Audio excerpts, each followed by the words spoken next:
اور دنیا میں دو روایتیں چل رہی تھیں، ایک روایت حفظ کی تھی اور ایک روایت تحریر کی تھی۔ افریقہ کے ممالک اور سعودیہ، حجاز اور یہ سارے علاقے حفظ پر زور دیتے تھے، لکھنے پڑھنے کا ان کے ہاں کوئی خاص رواج نہیں تھا۔ چنانچہ حضرت رسالت پناہ صلی اللہ علیہ وسلم جب تشریف لائے تو پورے قریش میں کل 17 آدمی تھے جو لکھ پڑھ سکتے تھے، اور چونکہ تعلیم نے ان کے شعور کو زیادہ جلا بخشی تھی، اس لیے ان میں سے اکثر لوگ مسلمان ہوئے، جیسے خلفائے راشدین رضی اللہ عنہم، یہ سب کے سب لکھنے پڑھنے پہ قدرت رکھتے تھے۔ اور ابو سفیان رضی اللہ عنہ کے دادا تھے، جو پہلی مرتبہ کہتے ہیں، بلوغ العرب میں لکھا ہے کہ پہلی مرتبہ وہ شام جب تشریف لے گئے، تو شام تو خیر بارہا گئے ہوں گے، لیکن انہوں نے پہلی مرتبہ یہ کام کیا کہ شام کے لوگوں کو لکھا پڑھا دیکھا، تو انہوں نے کہا یہ حروف تہجی جو ہیں انہیں مٹی سے بنا کر ہمیں دے دو، الف، بے، پے وغیرہ وغیرہ۔ پھر انہوں نے دیکھا کہ اگر مکہ لے جاؤں گا تو یہ ٹوٹ جائیں گے، تو انہوں نے درخواست کی کہ آگ میں پکا کر پکا کر کے دو، اور آگ میں پکائے کہ یہ حروف، اور مکہ مکرمہ میں آ کر پہلی مرتبہ تعلیم کا سلسلہ شروع ہوا۔ پھر حضرت رسالت مآب صلی اللہ علیہ وسلم کی تشریف آوری ہو گئی، اور یہ اتنا بڑا انقلاب پیدا ہوا ہے، اتنا بڑا انقلاب برپا ہوا ہے کہ ہم پوری تلاش اور کوشش کے باوجود آج تک اسے دریافت نہیں کر سکے کہ آخر ہوا کیا تھا۔ حضرت رسالت مآب صلی اللہ علیہ وسلم کا 11 ہجری میں جب انتقال ہوا ہے، تو اس وقت لوگ لکھے پڑھے تھے، لکھتے تھے، پڑھتے تھے، اور تعلیم آہستہ آہستہ عام ہو رہی تھی، لیکن اس کے باوجود صحابہ کرام رضی اللہ عنہم یہ سارے کے سارے لکھے پڑھے نہیں تھے، حتیٰ کہ بہت سے ناظرہ قرآن نہیں پڑھ سکتے تھے۔ ایک آدمی 60 سال کی عمر میں مسلمان ہو رہا ہے، 80 سال کی عمر میں، 90 سال کی عمر میں مسلمان ہو رہا ہے۔ اب اللہ بتائیے، اس نے پڑھا لکھا ہے نہیں، تو اس نے کلمہ طیبہ کا اقرار کیا، حضرت رسالت پناہ صلی اللہ علیہ وسلم کی صحبت میں بیٹھا، اور عبادت میں وہ کمال درجے کو پہنچا، لیکن آپ سے کہیں کہ لکھا ہوا ہے یہ قرآن اور اسے پڑھ لو، اسے نہیں آتا۔ اور اتنی بڑی تبدیلی ان باقی 70 سال میں رہنما ہوئی ہے کہ چین سے اس وقت کاغذ کی سپلائی ہوتی تھی، اور چائنا والے اپنی چیزیں جا کر وہاں پر بیچتے تھے۔ چنانچہ سب سے پہلے گرم پانی سے وضو کی روایت جو اب تک مل سکی ہے، وہ سیدنا عمر رضی اللہ عنہ کی ہے، اور سیدنا عمر رضی اللہ عنہ کے زمانے میں چین سے برتن آتے تھے، اور براہ راست شیشے کے برتن کو چولہے پہ چڑھا دیتے تھے، آگ براہ راست پانی کو ابالتی تھی، کھولاتی تھی، گرم کرتی تھی۔ وہ شیشہ اس طرح کا بنایا جاتا تھا کہ آگ کا اثر اس پہ نہ ہو۔ چنانچہ حضرت عمر رضی اللہ عنہ نے سردیوں کے ایک سال میں کہا کہ میرے لیے گرم پانی لاؤ، میں وضو کرنا چاہتا ہوں۔ اور 80 ہجری 89 ہجری کے آتے آتے اتنی کاغذ کی مانگ بڑھ گئی کہ حرمین شریفین تو کیا، پورا عالم اسلام جو فتح ہو گیا تھا، کاغذ نہیں ملتا تھا۔ اب لوگ لکھتے کس پہ؟ ہرن کی کھالوں پہ بھی لکھتے تھے، چوڑی ہڈیوں پہ بھی لکھتے تھے، بہت سی چیزیں تھیں، لیکن کاغذ نے ان سب کی جگہ لے لی۔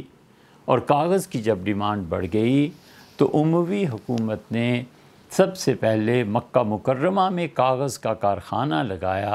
حضور صلی اللہ علیہ وسلم کے وفات کے کوئی 70 سال بعد کی بات ہے کہ کاغذ کی ڈیمانڈ اتنی عام ہو گئی، اور پھر انہوں نے وہ کاغذ بنایا ہے جس میں انہوں نے دعوے سے کہا کہ 1000 سال تک یہ کاغذ پھٹے گا نہیں، یہ کاغذ گلے گا نہیں، جب تک کہ کوئی آدمی خود نہ گلائے اور نہ اسے چیر پھاڑ کے پھینک دے، باقی اس کاغذ پہ کوئی ڈیمیج نہیں ہوگا۔ اور ہم نے وہ کاغذ دیکھا،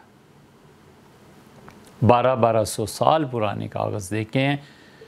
جس پر اس وقت کے لوگوں نے خط کوفی لکھا تھا، اور سمجھ میں ظاہر ہے ہم لوگوں کی کیا آئے گا، اور انہوں نے قرآن کریم کا نسخہ لکھا تھا، اور اسی میں سے ایک نسخہ جو سیدنا علی رضی اللہ عنہ کی طرف منسوب ہے، اب تک برطانیہ میں آپ کو مل جائے گا، اور وہاں کی جو انڈیا آفس لائبریری انہوں نے برٹش لائبریری میں ضم کر دی تھی، برٹش لائبریری میں ہم نے اس نسخے کو دیکھا تھا، اور بہت جگہ اس میں بالکل باریک سیاہ سوراخ ہو گئے تھے، کیڑے نے گویا اسے کھا لیا تھا، لیکن کاغذ تھا کہ اب تک موجود ہے۔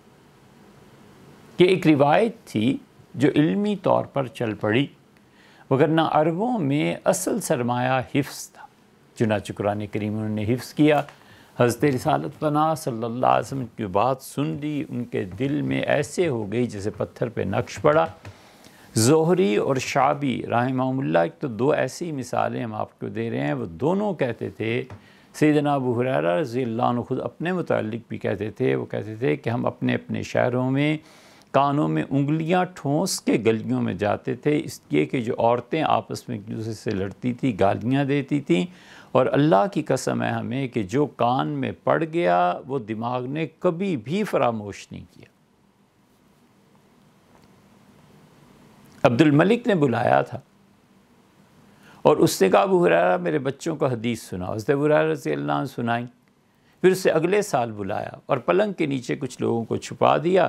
سیدنا ابو ہریرہ رضی اللہ عنہ کے آ کے بیٹھے، اس سے کہا وہ پرانی حدیث پھر سنائیں، اور وہ جو سرکاری حکام تھے ان کا عبد الملک ایک حرف کا فرق ابو ہریرہ نے نہیں کیا، جو پچھلے سال سنایا تھا اس سال بھی آپ کے بچوں کے لیے انہوں نے وہی سنایا ہے۔ تو ایک روایت تھی جو چلی آ رہی تھی عربوں میں حفظ کی، اور یہ یا عربوں میں تھی، افریقہ میں تھی، اور ہندوستان میں تھی۔ ہندوستان میں بھی لکھنے پڑھنے کا ایسا رواج نہیں تھا، اور لوگ یاد کیا کرتے تھے، براہمن یاد کیا کرتے تھے، یاد رکھا کرتے تھے۔ پنجاب کے پرانے دیہات میں اب تک یہ چلا آتا ہے کہ میراثی آتا ہے اور اس آدمی سے شروع کرتا ہے، نمبردار سے، اور وہ سنانا شروع کرتا ہے کہ اس کا باپ فلاں تھا، اس کا باپ فلاں تھا، اس کا باپ فلاں تھا، اور آخر پہ نمبردار پیسے بھی دیتا ہے اور لکھ دیتا ہے، لکھواتا ہے خوشی سے اس کو کہ آئندہ یہ بھی یاد کر کے آنا میرا پوتا پیدا ہوا ہے تو میرا پوتا کس قبیلے سے تعلق رکھتا ہے۔ یہ جتنے ہیر رانجھا کے قصے ہیں، جتنی یہ مائی وال کی داستانیں ہیں، جتنی یہ رامائن ہے، یہ رامائن خاص طور پر ہندوؤں نے یاد کی ہوئی تھی، یہ سارے کا سارا انسانی دماغ حفظ پہ تھا۔ اسلام جب عراق سے نکلا ہے تو جو اس وقت کا ایران تھا، موجودہ ایران اور موجودہ افغانستان، اور اس کے ساتھ عراق کے کچھ علاقے، ترکی کے کچھ علاقے، یہ پورا بڑا افغانستان تھا، اور یہ افغانستان بلخ اور بخارا سے لے کر اور کہاں تک کہ غزنی تک یہ سب پھیلا ہوا تھا، یہ تہران رہے، یہ سب ایران کا حصہ تھے۔ یہاں پر 2000 سال سے لوگ لکھ پڑھ رہے تھے اور یہ لکھے پڑھے شمار ہوتے تھے، چنانچہ اس زمانے کے افسانے، اس زمانے کی کہانیاں، اس زمانے کے تصورات اب تک کتابوں میں ملتے ہیں۔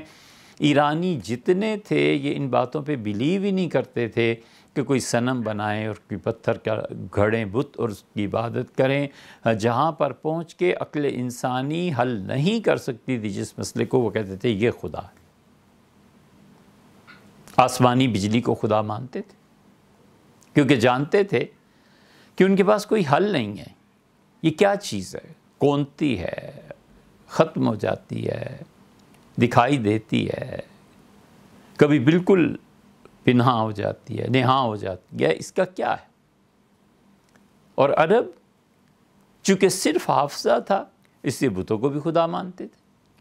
تو یہ جو ایرانی روایت تھی یہ تحریر کی تھی، اور عربی روایت جو تھی وہ یادداشت کی تھی، اسی لیے انہوں نے قرآن پاک کو ہمیشہ یاد رکھا، اور پورا قرآن کھڑے ہو کے ایک رکعت میں پڑھ دینا یہ عربوں ہی کا معاملہ تھا، وگرنہ عالم غیر عرب میں، عالم عجم میں یہ لوگ ہمیشہ لکھنے کو ترجیح دیتے تھے۔ چنانچہ جب حدیث اور اللہ کی کتاب عراق سے، حجاز سے، ان علاقوں سے نکل کے جب مسلمانوں نے ایران کو فتح کیا تو پھر وہ بڑھتے چلے گئے ہیں، بلخ فتح کر لیا، بخارا فتح کر لیا، تہران فتح کر لیا، کابل فتح کر لیا، اور کابل زبردست سرگرمیوں کا مرکز بنا۔ کابل میں اس وقت بھی فارسی بولی جاتی تھی، چنانچہ حسن بصری رحمۃ اللہ علیہ فارسی بولتے تھے۔ ان سے پوچھا گیا تو ان کا 4 سال میں سیکٹری رہا ہوں کابل میں، اور میں نے فارسی وہاں سے سیکھی۔ اور اس سارے ایران میں سب سے بڑا گوہر اور سب سے بڑا قابل قدر ہیرا جو پیدا ہوا وہ امام ابو حنیفہ رحمۃ اللہ تھے۔ امام ابو حنیفہ رحمۃ اللہ علیہ عربی نہیں ہے۔ ائمہ میں امام شافعی رحمۃ اللہ علیہ عربی ہیں، ان کے دادا حضور صلی اللہ علیہ وسلم کی خدمت میں حاضر ہوتے، وہ یوسف رحمۃ اللہ علیہ عربی ہیں، امام احمد ابن حنبل رحمۃ اللہ علیہ شیبانی ہیں، اور امام محمد بھی شیبانی ہیں رحمہ اللہ، اور امام مالک رحمۃ اللہ علیہ مدینہ منورہ کے تھے، ان کے بڑے بھی صحابہ کرام رضی اللہ عنہم میں تھے۔ امام ابو حنیفہ رحمۃ اللہ علیہ پہلے آدمی ہیں جو عجمی ہیں۔ اب یہ الگ بات ہے کہ ان کا تعلق کس شہر سے تھا، کچھ کا خیال ہے کہ کابل سے تھا، کا اور خیال ہے، بہرحال جو کچھ بھی ہے، ان کے آباء و اجداد نے یہاں سے ہجرت کی، پھر وہ پہنچے ہیں کوفہ اور عراق، پھر سیدنا علی رضی اللہ عنہ کے دور میں اس خاندان کو ترقی ملی ہے، اور امام ابو حنیفہ رحمۃ اللہ علیہ کے دادا چونکہ یہ سارے مجوسی تھے، چونکہ یہ سارے فارسی النسل تھے، تو فالودہ لے کے وہ ایک دن مہرجان اب تک بناتے ہیں، یہ شاہ کے زمانے میں تو بہت بناتے تھے۔ 21 مارچ کو یا 19 مارچ کو وہ آگ کا الاؤ روشن کرتے ہیں۔ جب شمس کی تحویل ہوتی ہے، ہوت ختم ہوتے ہیں اس برج کے اثرات، اور برج کے اس کے اثرات کے بعد حمل، یہ برج شروع ہوتا ہے، اور بہار کا موسم بھی آ جاتا ہے، اور احوال بدلتے ہیں۔ علم نجوم میں یہ پہلا برج ہے جہاں سے سال گویا ان کا شروع ہوتا ہے۔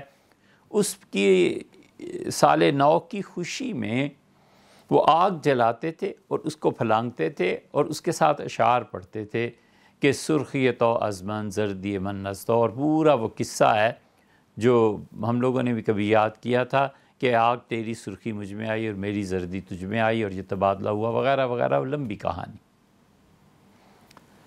یہ جو چیز تھی یہ مہرجان کے دن ہوتی تھی۔ امام ابو حنیفہ رحمۃ اللہ علیہ کے دادا جو تھے مہرجان کے دن وہ فالودہ لے کے آئے سیدنا علی رضی اللہ عنہ کے پاس، تو حضرت نے پوچھا کہ یہ کیا ہے، تو انہوں نے پیش کیا کہ یہ فالودہ ہے، اور ہمارے یہاں جب سال کی تحویل ہوتی ہے تو ہمارے یہاں یہ پکایا جاتا ہے، پھر اس چیز کے ساتھ کھایا جاتا ہے۔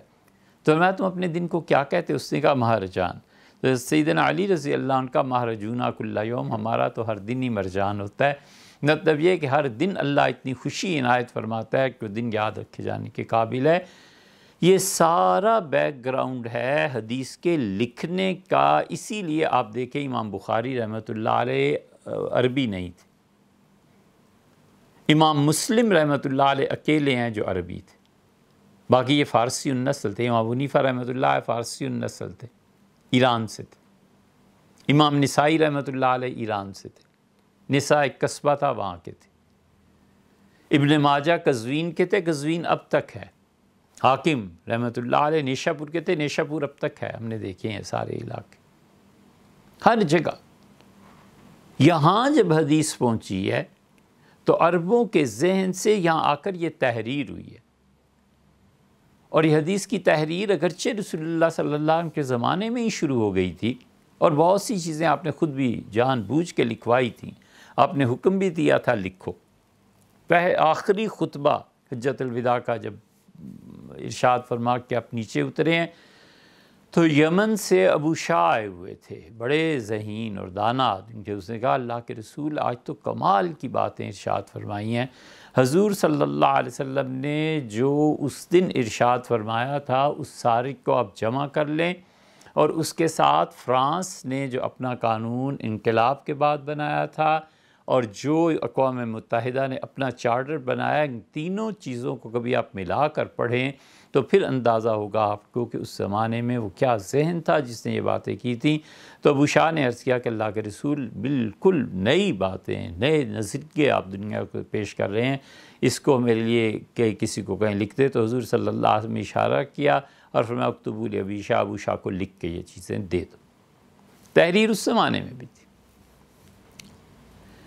ہوتے ہوتے وہ تحریر عربوں میں جب پہنچی تو ان عربوں نے لکھنا فارسیوں میں جب پہنچی تو ایران والوں نے لکھنا شروع کیا۔ پھر حدیث کے ذخائر مرتب ہوئے۔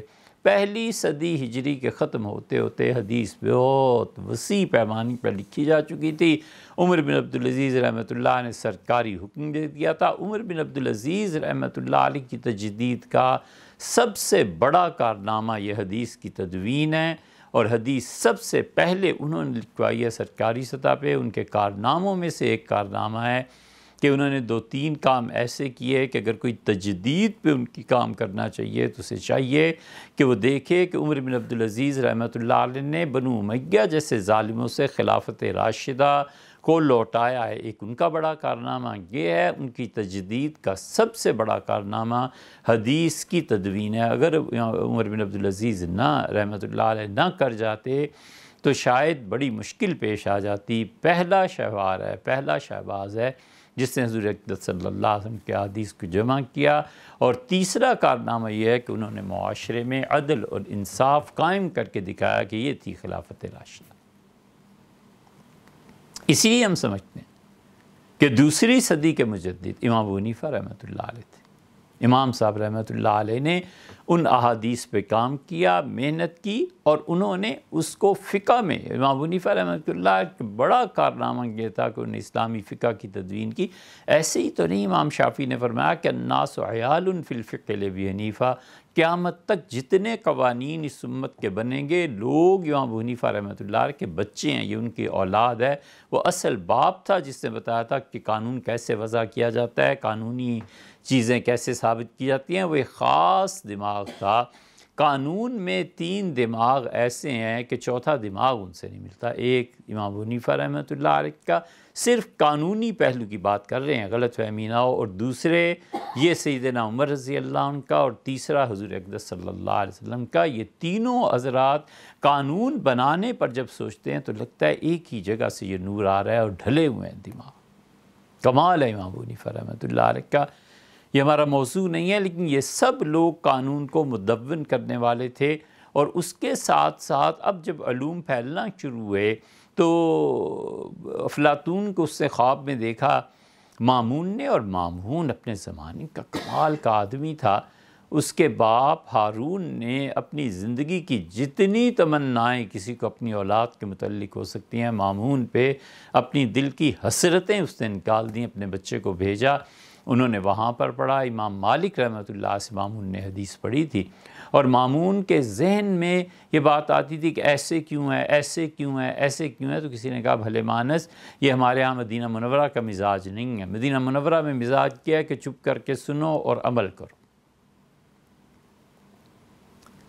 امام مالک رحمۃ اللہ نے یہ بات اسد ابن فرات سے کہی تھی۔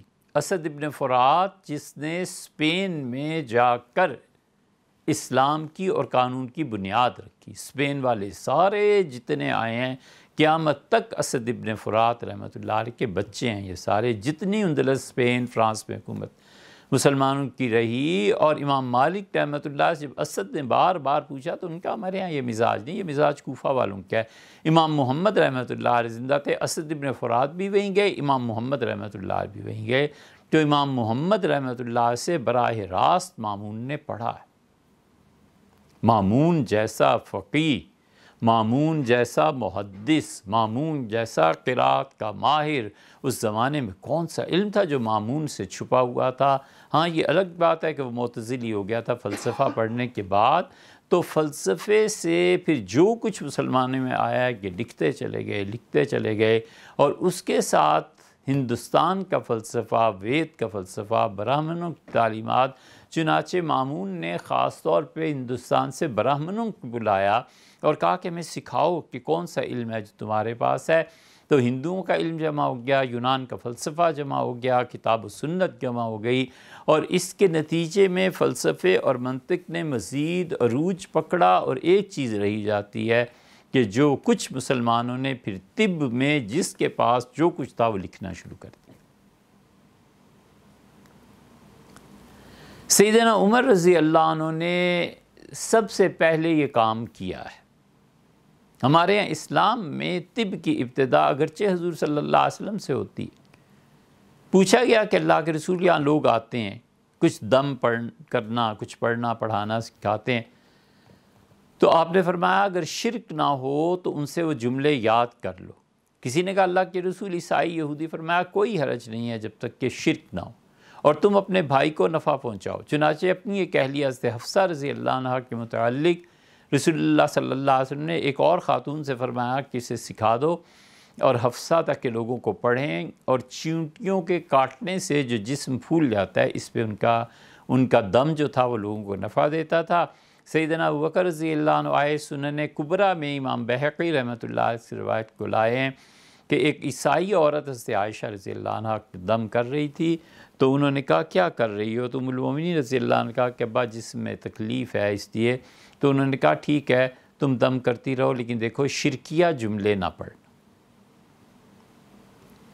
اختلاط معاشرے میں مختلف اقوام کا تھا اور بھائی چارہ تھا، کوئی ہر وقت یہ سوار نہیں رہتا تھا دماغ پہ کہ مار دو اور خون کرو اور یہ کرو۔ یہ سارا ایک اسلامی معاشرہ تھا جس میں کھل کے اسلام کو بات کہنے کا موقع ملا ہے، اور جس میں پوری طرح اسلام نے وضوح پایا ہے، لوگوں نے اسے سمجھایا کہ اسلام کیا ہے۔ اور دوسری طرف جو دیگر مذاہب کے لوگ تھے جب وہ داخل ہوئے ہیں تو پھر طب کو ترقی ملی ہے، طب کو اتنی ترقی ملی ہے کہ آپ دیکھیں امام شافعی رحمۃ اللہ علیہ 204 ہجری میں ان کا انتقال ہوا ہے۔ حضور اقدس صلی اللہ علیہ وسلم کے انتقال کے کوئی 195 برس کے بعد 204 میں، اور امام شافعی رحمۃ اللہ علیہ کتاب الام میں لکھتے ہیں کہ طب کا اصل علم عیسائیوں کے پاس ہے، افسوس ہم مسلمانوں نے بہت سے علم کو ضائع کر دیا۔ وہ کہتے ہیں عیسائیوں کو دیکھو، صحت، یہ ساری چیزیں ان کے پاس، چنانچہ مسلمانوں نے اپنی جان توڑ دی اس پہ، اور انہوں نے طب کو لکھنا شروع کیا، اور طب کو مختلف حیثیتوں سے لکھنا شروع کیا کہ طب کی حیثیت کیا ہے۔ چنانچہ سرجری شروع ہوئی، اور ان کا یہ آلات ہیں جو سرجری میں استعمال ہوتے ہیں۔ دوائیوں کا کام شروع ہوا تو کون سی دوا کس موضوع پہ ہے، کس طرح کام آتی ہے، اس کی کیا چیزیں ہیں، یہ لکھنا شروع ہو گئے۔ طب نے اور کروٹ پلٹی تو انہوں نے کہا انسان کے اندر جو کچھ ہے اس کو دریافت کرو۔ چنانچہ اس پہ انہوں نے اپنے تجربات لکھنا شروع کیے۔ مثلاً ابو علی سینا نے شفا جو لکھی ہے جو مختلف علوم پر مشتمل ہے، اور کمال کی کتاب ہے ابو علی سینا کی، کمال کی دلیل ہے وہ، اشارات اور یہ چیزیں لکھی ہیں۔ امام رازی رحمۃ اللہ جیسے آدمی نے ابو علی سینا کی شرح اشارات لکھی ہے۔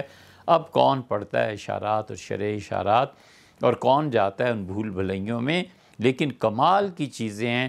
پھر ابن سینا نے یہ نظریہ پیش کیا لوگوں میں کہ انسانی جسم میں جو خون گردش کرتا ہے، دل کا اپنا ایک الگ سے خون ہوتا ہے، اور اس خون کا باقی انسانی جسم کے خون سے کوئی تعلق نہیں ہوتا۔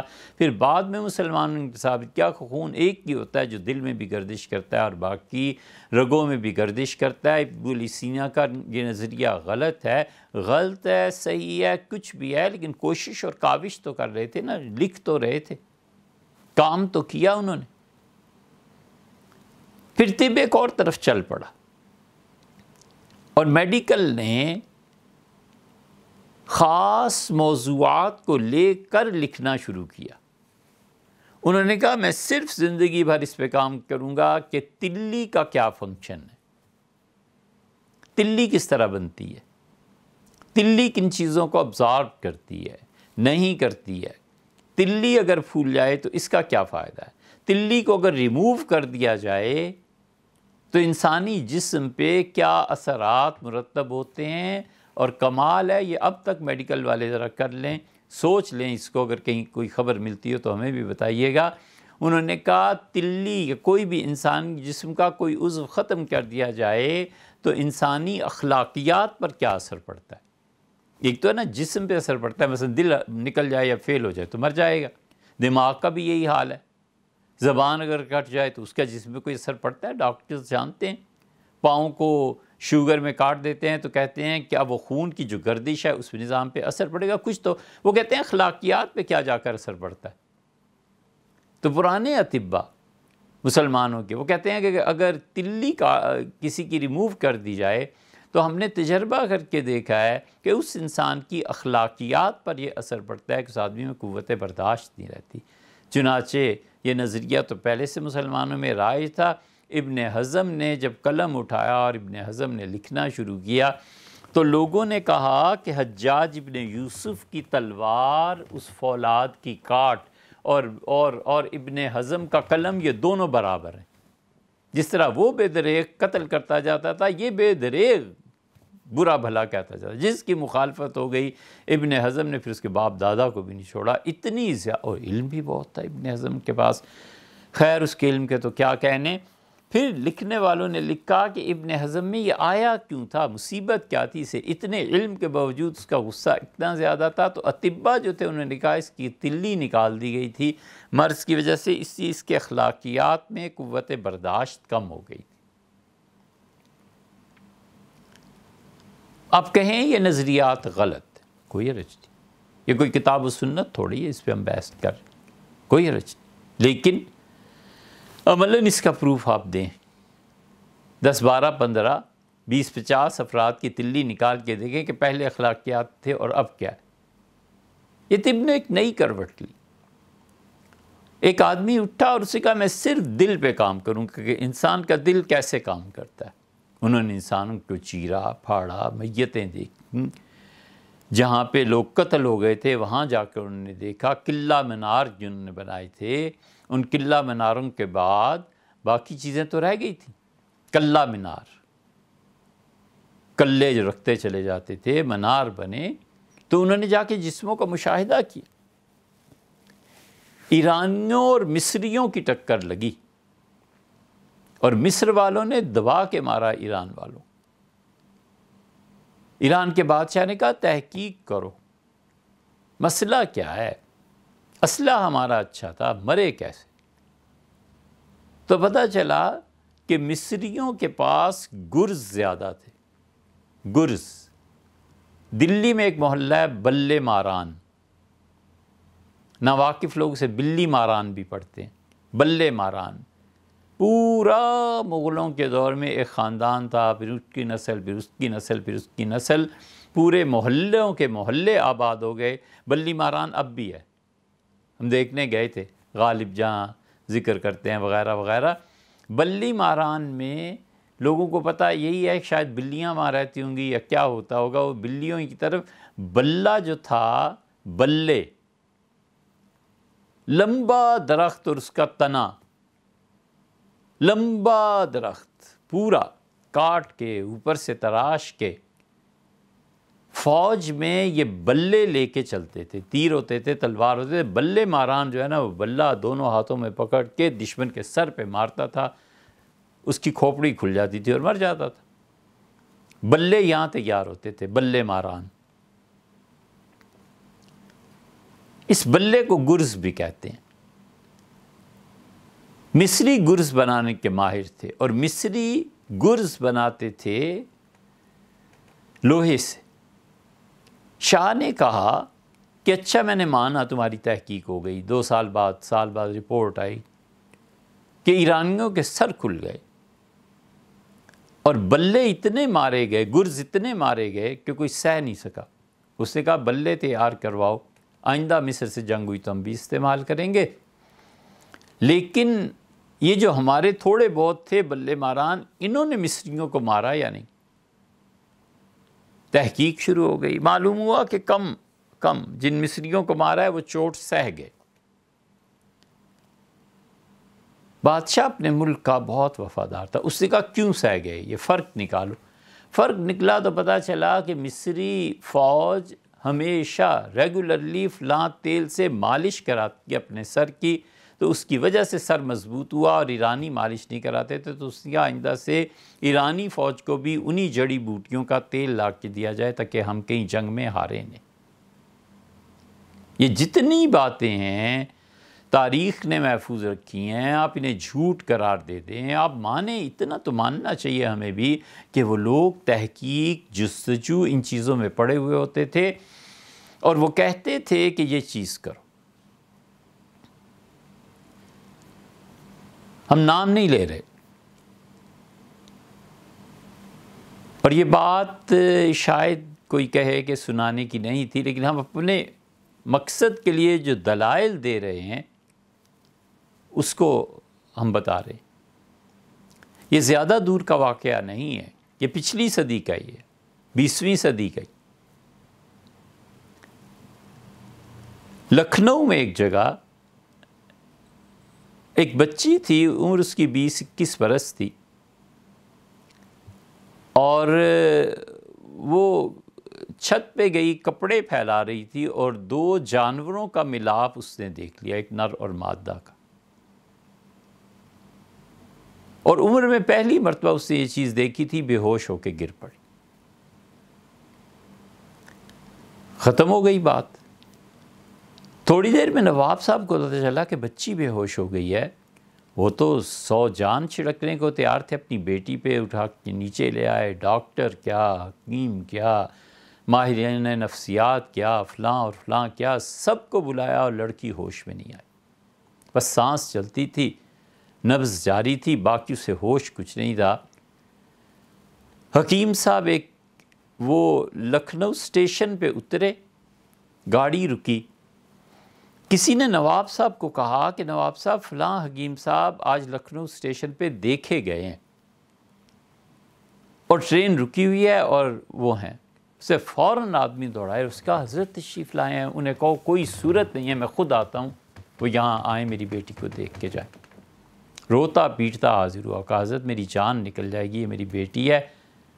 انہوں نے کہا کیا ہوا ہے؟ پھر اس کی تفصیل پوچھتے رہے، کچھ سمجھ نہیں آتی تھی کسی۔ اطباء بیٹھے، حکماء آ گئے، اتنی بڑی ہستی آئی۔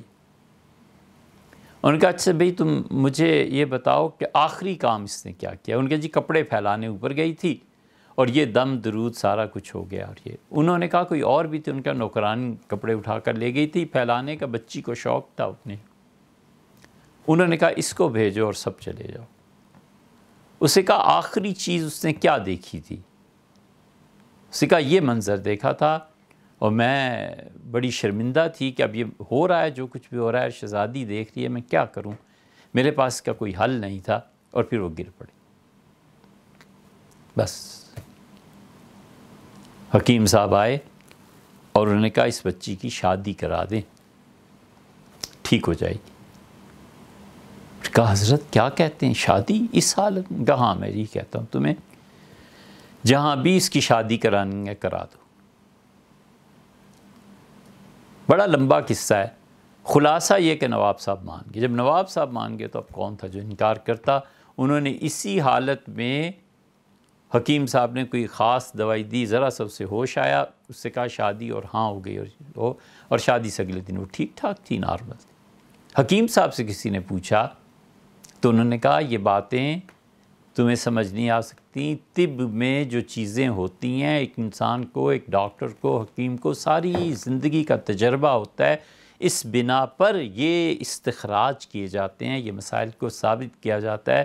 زندگی پوری طب میں لگاؤ تب جا کر کے یہ سمجھ میں آئے گی کہ میں نے کیا علاج کیا تھا۔ یہ طب کا اثر جو اخلاقیات پر ہے، یہ ابھی کی بات ہے، 70-80 برس گزرے ہوں گے۔ اب مسلمانوں میں طب نے ایک نئی کروٹ لی۔ ایک آدمی نے کہا میں صرف اپنی زندگی اس پر خرچ کروں گا کہ جو غذائیں جانور کھاتے ہیں اگر یہی انسان کھانے لگے تو کیا ہوگا۔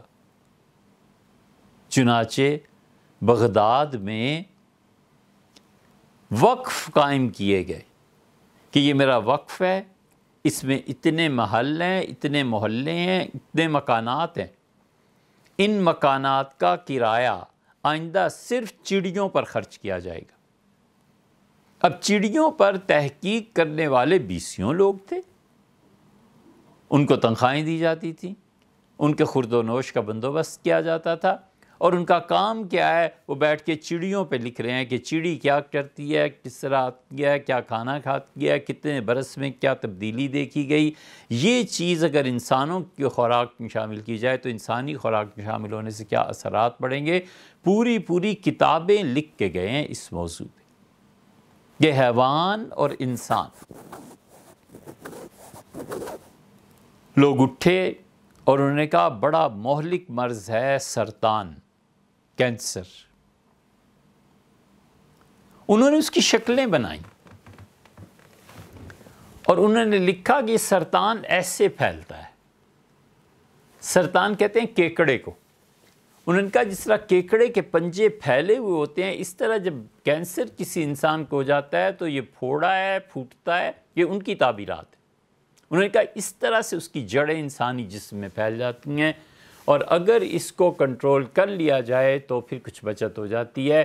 انہوں نے اس پہ علاج لکھنے شروع کیے، کتابوں کی کتابیں لکھی کہ کینسر کا اصل علاج کیا ہے، یہاں تک کہ بولی سینا اس بات پر پہنچے اور انہوں نے کہا کہ اگر کوئی آدمی سلاد میں ریحان استعمال کرتا ہے، ایک جڑی بوٹی ہے، تو اسے بڑی آنت کا کینسر نہیں ہوتا۔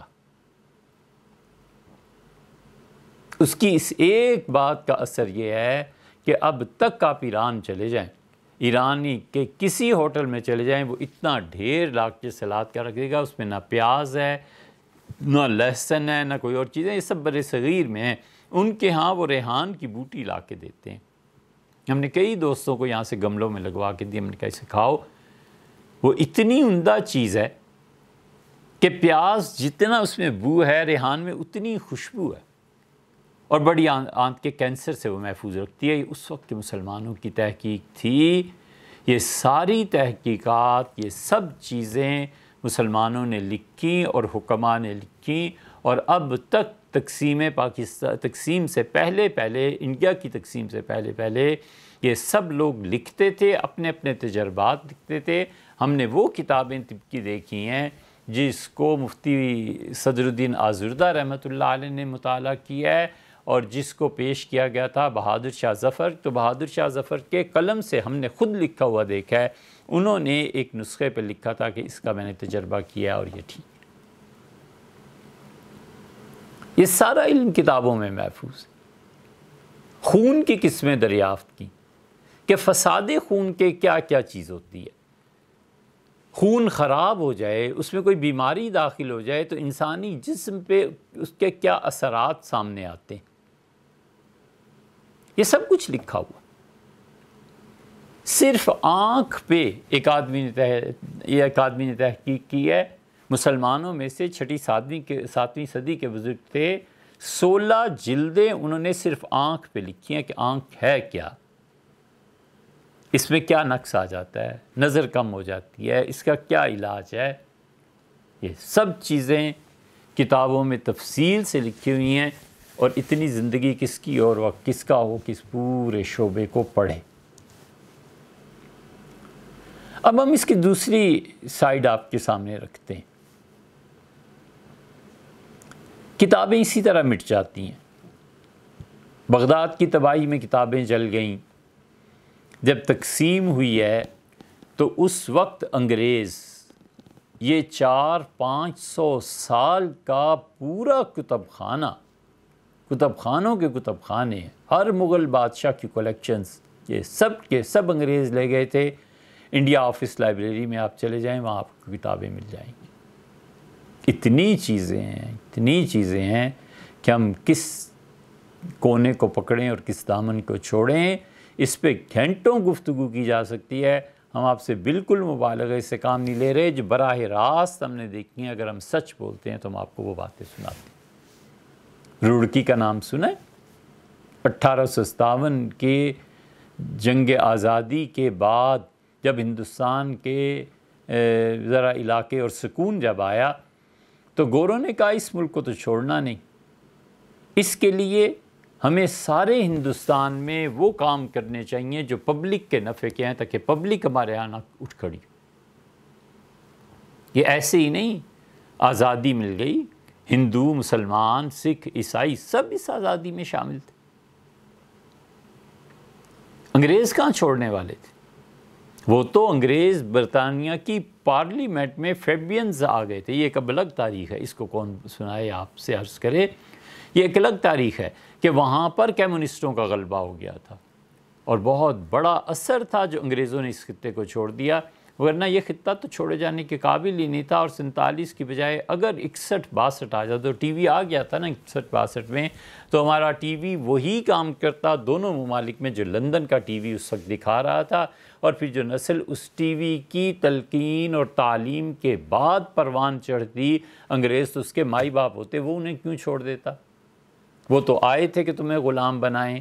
اب جن کے مائی باپ ٹی وی اور میڈیا اور یہ چینلز اور یہ اور وہ ہیں، وہ تو خود چاہتے ہیں کہ ہم جا کے غلام بنیں۔ تو کسی قوم کا آ کے غلام بنانا اور قوم کا یہ تمنا اظہار کرنا کہ ہم 52 کسی ملک میں ریاست ہوتی ہماری اور ہم اس کی 52 نمبر ریاست بن جاتے، خود جا کر غلامی کی خواہش کا اظہار کرنا، ظاہر ہے کہ دونوں میں فرق ہے۔ تو ولنگ ہے ہم کہ کوئی آ کے شکار کرے، غلام بنائے۔ خیر، بات ادھر کو چلی جائے گی۔ گوروں نے کہا کہ اس ہندوستان کو نہیں چھوڑنا، بجائے اس کے کہ کل کو پھر بغاوت ہو، تم اتنی سہولتیں دو کہ لوگ ہمارے دور کو یاد رکھیں اور ترسیں کہ کوئی اتنے اچھے حاکم بھی آتے تھے۔ شاید جیمز ولسن تھے، آپ دیکھیے گا تاریخ میں ان کا نام آتا ہے۔ انہوں نے سب سے پہلا یہ منصوبہ دیا کہ ہم سارے ہندوستان کو روڈز کے ذریعے جوڑیں، سڑکیں بنائیں، پل بنائیں، نہریں نکالیں، زراعت کے لیے کام کریں، پانی مہیا کریں اور ٹرین چلائیں۔ یہ ساری چیزیں 1870-80 اس دور کی ہیں۔ تو سب سے پہلے انہوں نے کہا روڑکی میں کالج بناؤ۔ اب اتنے انجینئرز کہاں سے آئیں؟ سول انجینئرز کہاں سے آئیں؟ الیکٹریکل انجینئرز کہاں سے آئیں؟ میکینیکل کہاں سے آئیں؟ لندن تو اتنا کچھ پورا نہیں کر سکتا تھا۔ گورنمنٹ نے کہا روڑکی انہوں نے پسند کیا، روڑکی میں پہلا کالج انہوں نے بنایا۔ 2-3 سال گزرے اور حکومت کے منصوبے میں ہر دن تاخیر ہو رہی تھی۔ گوروں نے کہا بجائے اس کے کہ یہ آ کر ہندوستانی بچے ہندو، مسلم، سکھ وغیرہ وغیرہ انگلش سیکھیں اور پھر اس کے بعد انجینئر بنے، اردو میں پڑھاؤ۔ چنانچہ روڑکی کالج نے پہلی مرتبہ انجینئرنگ کے لیے اردو میں نصاب پڑھانا شروع ہے۔ اردو میں نصاب پڑھانا شروع کیا تو 4 سال میں کہاں سے کہاں بچے پہنچ گئے۔ پورے ہندوستان کو انہوں نے گھیر لیا، پورا ہندوستان۔ سڑکیں کیسے بنیں گی، پل کہاں پہ بنیں گے، کس طاقت کا سریا ڈالا جائے گا، سیمنٹ کن کن پہاڑوں میں ہے، کون سے پہاڑوں میں، سرخی کہاں کہاں ہے، کہاں سے لائی جائے گی۔ وہ انجینئر جوان خون تھا، اگلی نسل تھی، انہوں نے اردو میں پڑھ کے سارے ہندوستان کو سنبھال لیا۔ اور دوسری بڑی طاقت، اللہ تعالیٰ آباد رکھے، ان کی قبروں کو بھی نور سے خدا بھر دے، یہ عثمانیہ والے حیدرآبادی تھے۔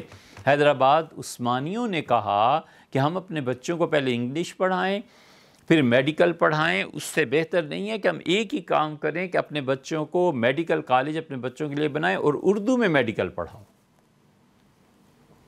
نظام حیدرآباد نے فرانس، لندن، جرمنی،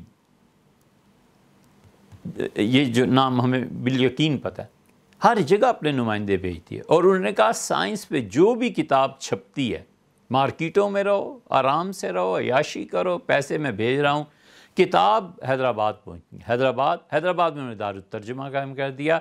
یا تو یہ دارالترجمہ معمول نے قائم کیا تھا، فلسفے کا، ہندو ویدک کا، ان چیزوں کا اس نے عربی میں ٹرانسلیشن کرائی تھی، یا پھر انہوں نے قائم کیا۔ اور انہوں نے قائم ایسا کیا کہ ادھر سے کتاب یورپ میں، فرانس میں، جرمنی میں کئی مارکیٹ میں آئی اور ادھر پہنچی حیدرآباد۔ اور حیدرآباد میں ترجمہ کرنے کے لیے مولانا ابوالخیر مودودی، مولانا ابوالعلا مودودی، شبلی نعمانی، شبیر احمد عثمانی، یہ جتنے بڑے بڑے لوگ ہیں، ان کے علمی کارنامے، صرف ترجمہ نہیں، باقی علمی کارنامے، کون سا آدمی ایسا ہے آپ کی اس ہندوستان کی تاریخ میں جس نے حیدرآباد جا کر نظام سے یہ نہ کہا ہو کہ حضرت یہ علمی کام کرنا چاہتا ہوں، علامہ اقبال سمیت، اور انہوں نے کبھی نہ کر دی، ان کا حضرت کیجئے، میدان حاضر، گھوڑا حاضر، پیسے چاہیے کتنے چاہیے؟ کوئی ٹکر کا ہے اس وقت کا تو پھر حیدرآباد کے بعد بھوپال ہے۔ یہ سیرت النبی جو آپ دیکھتے پھرتے ہیں، یہ بھوپال کی ملکہ عالیہ کی محنت ہے۔ شبلی نعمانی گئے تھے رحمہم اللہ، اور شبلی نے جا کے کہا شاید 3,000 کہا کہ 3,000 چاہیے، تو وہ ہز ہائنس جو تھیں وہ ہنسی اور کہیں صرف 3,000؟ آقا نامدار صلی اللہ علیہ وسلم کے لیے پورا بھوپال ان پہ قربان حاضر ہے، اور اشارہ کیا کہ امین صاحب، مولانا امین صاحب 3,000 پیش کیجئے۔ شبلی نے 3,000 کیے تھے، اور پھر وہ گئے ترکی، مصر، فلاں جگہ اور کتابیں خرید لے کے لائے، اور تب جا کر یہ کہیں سیرت النبی لکھی گئی ہے۔ اور اس سیرت کے بعد ایک صدی اب ہوتی ہے، ایک صدی سے زیادہ شبلی کے انتقال کو ہو گیا، دوسری کتاب اردو زبان میں ایسی اب تک نہیں لکھی گئی، آپ لا کے دکھائیں۔ وہ روڑکی کالج میں اردو میں انجینئرنگ پڑھائی گئی۔ ہم جب پرانی ان چیزوں کی تلاش میں تھے لندن میں، تو برٹش لائبریری جو اب ہے وہاں جائیے آپ، ہمیں یہ پتہ ہے زیادہ دیکھیں گی کہ 30 کتابیں تو ایسی دیکھیں، اس پہ قسم کھا سکتے ہیں کہ 30 کتابیں خالصتاً انجینئرنگ کی اردو میں لکھی گئی تھیں، اور روڑکی میں یونیورسٹی میں وہ پڑھائی جاتی تھی، بچے اسے ہی پڑھتے تھے، اور کتابیں گورے خود ہندوستانیوں سے لکھواتے بھی تھے، وہاں سے بھی لاتے تھے، ترجمے ہوتے تھے، اور اردو زبان میں پہلی مرتبہ روڑکی کو یہ شرف حاصل ہے کہ اسے انجینئرز پیدا کیے۔ انگریزوں نے منصوبہ بنایا، جس زمانے میں یہ آپ کی اگر کوئی نکلے آپ کا لنک تو آپ پوچھ لیجئے، ہمیں کیا ڈر ہے، کون سا کوئی تردید کے قابل بات ہے۔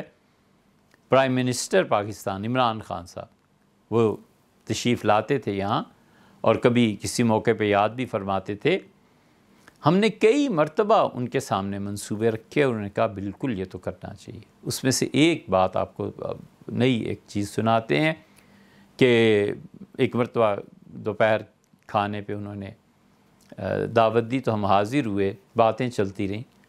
ہم نے ان سے کہا کہ اللہ تعالیٰ کبھی بھی آپ کو حکومت دے دے تو ایک منصوبہ ضرور کرنا ہے۔ انہوں نے کہا کیا؟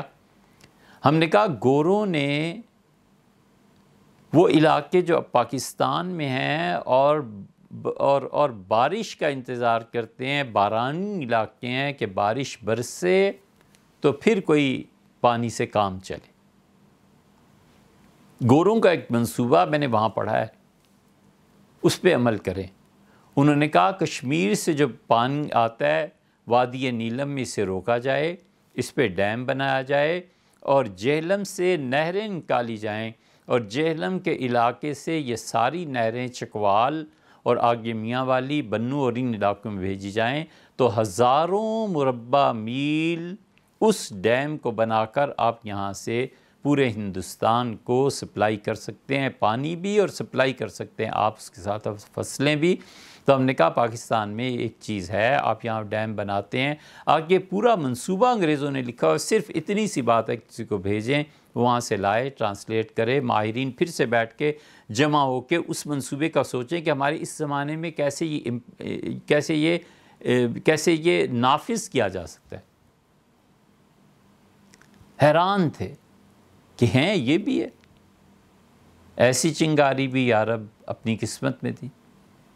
ہم نے کہا آپ کھودیں تو صحیح ان خزانوں کو جو گورے چھوڑ کے گئے، انہوں نے پیسہ اگر ہم سے لے لیا ہے، سونا چاندی یہاں سے جہازوں کے جہاز بھر کے لے گئے ہیں، کنگال کیا ہے ہندوستان کو، تو یہ منصوبے بھی انہوں نے دیے ہیں، اس کو کرنا چاہیے تاکہ یہ لاکھوں مربع میل جو پاکستان میں ہے یہ بارش کی بجائے نہری زمین بن جائے گی. نہری زمین سے گورنمنٹ کو جو عشر وغیرہ آتا ہے وہ بھی بڑھ جائے گا, اور اس کے ساتھ ساتھ اپنے ملک میں مختلف فصلوں میں خود کفیل ہو سکیں گے. حالت یہ ہے اب ہماری کہ اس سال گندم پاکستان میں تھوڑی ہے, لہٰذا رشیا سے منگوائی جا رہی.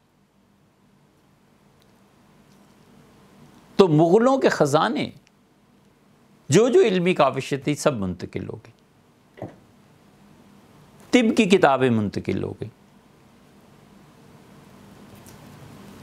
سیرت کی کتابیں منتقل ہو گئیں. دنیا بھر میں مسلمانوں کے مخطوطات کینسر پر پڑے ہیں. دنیا بھر میں مسلمانوں کی کتابوں کے مخطوطات صرف دل کی بیماری پہ پڑے ہیں. دنیا بھر میں کینسر کے علاج کے علاوہ 10 مرض ایسے ہیں جس پہ انہوں نے لکھا ہے, ٹی بی پہ انہوں نے لکھا ہے, تپدق پہ لکھا ہے. کچھ لوگوں نے اس کو موضوع بنا لیا کہ اچھا ہم اپنے کسی مریض کو مفرد دوا نہیں دیں گے, مرکب دیں گے, یہ بھی ملاؤ دونوں کا مجموعہ. کچھ نے اپنا موضوع بنا لیا مسلمانوں میں کہ صرف مفرد دواؤں سے علاج کیا جائے, کہ ایک پھل, ایک سبزی, ایک کوئی چیز بتا دی جائے تو اس کو صحت مل جائے گی. سرجری کم سے کم کی جائے. اسی وجہ سے اس کے اثرات ہماگیر تھے, پوری دنیا پہ پڑے. اسپین میں اب تک 1990 تک ہم نے دیکھا ہے جا کے خود اس جگہ کو جہاں پر مسلمانوں نے اپنے زمانے میں 1000 بیڈ کا کئی منزلہ اسپتال بنایا تھا. مریض داخل ہوتے تھے, سرجری ہوتی تھی, دوائیاں دی جاتی تھی. فرانس کے حکمرانوں کو سوجی, انہوں نے کہا ذرا ان کا امتحان تو لیں, تو ایک جعلی آدمی مریض بنا کے بھیج دیا.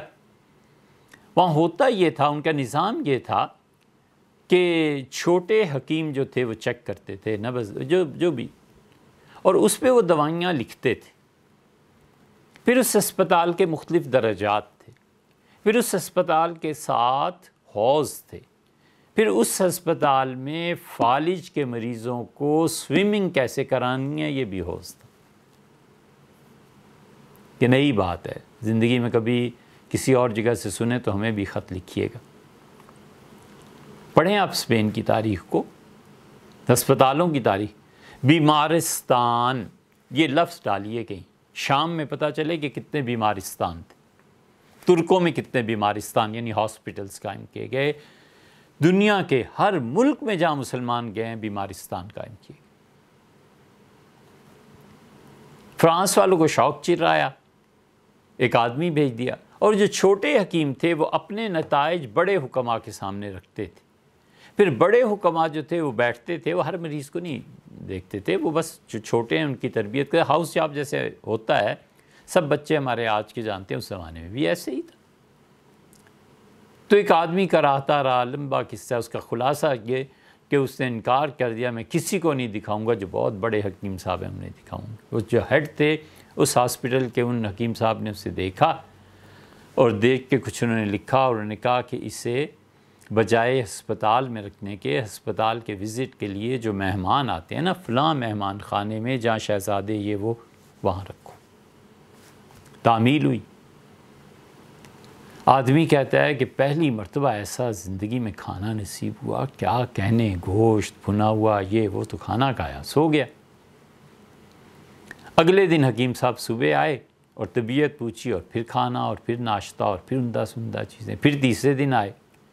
تیسرے دن کے بعد چوتھا دن جب شروع ہوا تو تشریف لائے اور کہنے لگے کہ ہمارے یہاں مہمان نوازی سنت ہے حضور صلی اللہ علیہ وسلم کی, 3 دن کے لیے مہمان ہوتا ہے, آج آپ کے 3 دن پورے ہوئے اور آپ کو کوئی تکلیف نہیں ہے, آپ تشریف لے جائیں.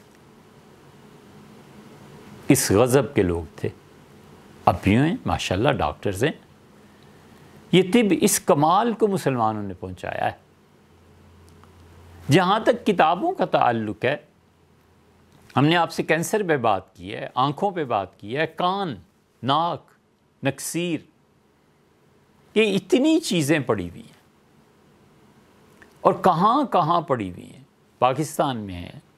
سب سے بڑا ذخیرہ آپ کو ترکی میں مل جائے گا. ترکی میں یہ عثمانی جو خلفاء تھے, انہوں نے بڑا کام کیا ہے. چونکہ علم نہیں ہوتا نا، تو اس لیے ہمیشہ ان مسلمانوں کی نظر تاریک پہلوؤں پہ ہی جاتی ہے کہ فلاں نے اتنی شادیاں کر لی تھی، فلاں کو یہ ہو گیا تھا، یہ مغل ایسے ہو گئے تھے، ان کے یہاں تو کوئی کام ہی نہیں تھا، وہاں آکسفورڈ بن رہی تھی، یہاں تاج محل۔ یار کدھر جاتے اتنے پیسے لے کے؟ اربوں روپے تھے ان کے پاس، وہ اپنی سطوت، اپنی سلطنت، اپنی شوکت، اپنی عظمت، اپنے دور کے بہت بڑی چیزوں پر نہ خرچ کرتے تو یہ دھاک جمتی جو اب جمی ہوئی ہے۔ بڑے دماغ تھے نا، شاہ جہان جیسا بادشاہ، اس جیسا دماغ، جیومیٹری میں کمال کا آدمی تھا، جیومیٹری میں اور علم کلام۔ ہمیں تو ہوا بھی نہیں لگی ان چیزوں کی، اس لیے ان کو ہمیشہ یہی مصیبت رہتی ہے کہ یہ عذاب مغل یہ کرتے، فلاں مغل بہت کچھ کر کے گئے ہیں، یہ جو کچھ کر کے گئے ہیں نا عثمانی، یہ کچھ حیدرآباد دکن والوں نے کیا ہے، اس کی مثال اب کہاں ملتی ہے؟ اس زمانے میں مسجد سکول ہوا کرتی تھی، اس لیے آپ کو کوئی الگ بلڈنگ نہیں ملے گی کہ بچے یہاں پڑھنے جاتے تھے۔ مسجد، ہندوؤں کے مندر، سکھوں کے گردوارے، یہ سب سکولز ہوتے تھے۔ مسلمان بچے میتھمیٹکس پڑھنے کے لیے ہندوؤں کے اس میں جاتے تھے، مندر میں، اور ہندو بچے مسلمان بچوں کے ساتھ مل کے مسجدوں میں آتے تھے فارسی پڑھنے۔ اور مغلوں نے یہ طے کر دیا تھا بچوں کی تعداد کسی بھی گاؤں میں جب 30-32 سے زیادہ ہو جائے تو ان بچوں کے لیے مسجد، شوالہ، مدرسہ، یہ وہ سب چیزیں، اس کا سکول ہے، بس مسجد ہے، اپنے مذہبی اداروں میں جائیں، دوسرے مذہب کے اداروں میں جائیں، گردوارے میں جائیں، مندر میں جائیں، کہیں بھی جائیں، جا کر ایک دوسرے کے ساتھ بیٹھیں اور پڑھیں، اور خود بخود استاد مقرر ہو گیا، اور استاد کی تنخواہ گاؤں سے جو عشر آئے گا، جب فصلیں کٹیں گی یہ مہینے، تو وہاں پہ ایک آدمی مقرر تھا، وہ سارا عشر اور خراج اور چیزیں جمع کرتا تھا، 12 پہ تقسیم کر کے پیسے رکھ لیتا تھا، اور اس کے بعد وہ کہتا تھا کہ جناب ہر مہینے کی تنخواہ آپ کو میں دوں گا، بچوں کو پڑھائیں۔ ٹیچر کا کوئی کام ہی نہیں تھا بچوں کو پڑھانا۔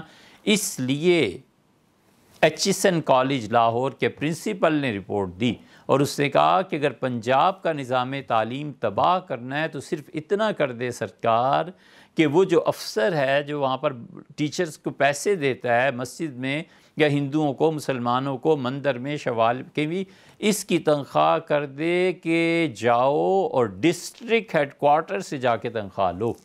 تو نتیجہ یہ کہ ڈسٹرکٹ ہیڈ کوارٹر تک پہنچتے 2-3 دن لگ جائیں گے، واپسی پہ بھی 2-3 دن لگ جائیں گے، آج گھوڑے کی سواری ملی، آج گدھا گاڑی ملی، نہیں ملی، اور ایک ہفتہ بچوں کا ضائع ہو جایا کرے گا، بچے اسکول میں کھیلیں گے، تعلیم کا معیار خود بخود گر جائے گا۔ یہ ہوا ہے اس پنجاب کے ساتھ۔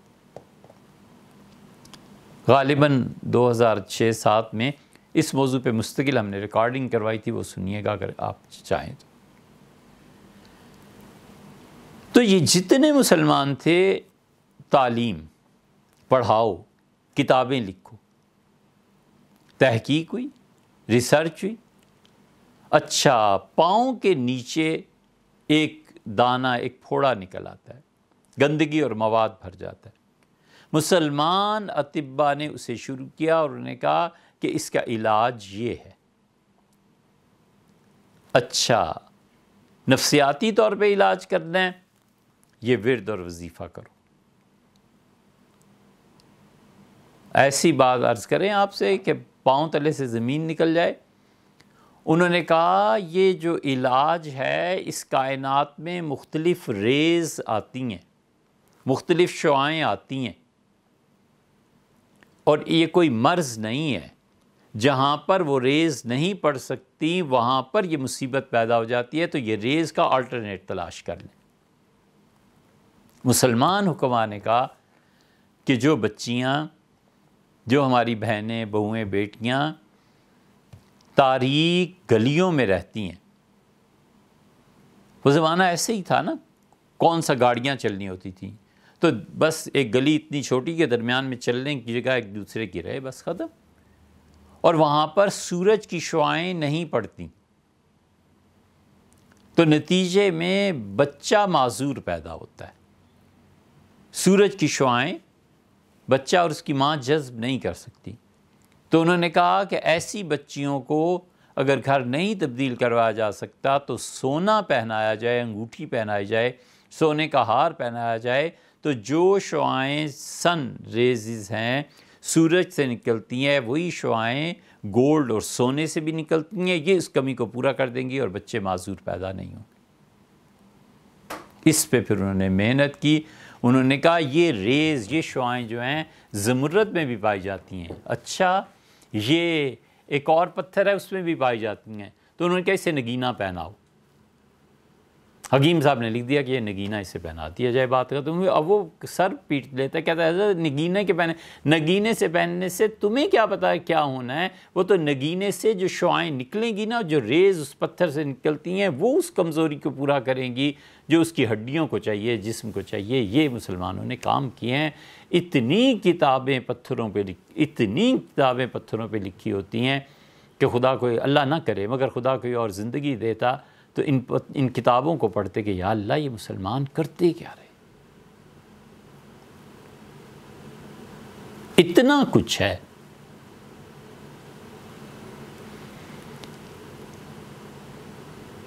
سودا خدا کے واسطے کر قصہ مختصر، اپنی تو نیند اڑ گئی تیرے فسانے میں۔ دو باتیں اور کرتے ہیں یا تین باتیں پھر آپ سے اجازت چاہتے ہیں۔ ہمیں ایک مرتبہ مغلطائی، حافظ مغلطائی رحمۃ اللہ علیہ بہت بڑے سیرت نگار اور حنفی فقہ کے بہت قابل علماء میں سے ہیں، ان کی کتاب المختصر ہے حضور اقدس صلی اللہ علیہ وسلم کی سیرت پہ۔ المختصر میں وہ ہمیشہ کہتے ہیں کہ میری سیرت پہ جو بڑی کتاب ہے یہ مسئلہ اس میں دیکھو، اس میں دیکھو۔ 1905 یا 4 یا 3 میں اس کتاب کی شدید ضرورت تھی کہ یہ کتاب گئی کہاں آخر، اور ایک چیز لکھنی تھی فتوے میں، تو ہمیں خیال آتا رہا کہ ان کی کتاب گئی کہاں، وہ دیکھیں۔ دنیا بھر چھان لیا، کہیں نہیں ملی۔ کوئی لائبریری جو اپنے بساط میں تھی، امریکہ کیا اور انگلینڈ کیا اور آسٹریلیا کیا، اور کہیں نہیں ملی کتاب، اور ہر ایک نے کہا یہ کتاب دنیا سے ختم ہو گئی، مٹ گئی۔ کسی نے کچھ بتایا، کسی نے کچھ، خلاصہ یہی تھا۔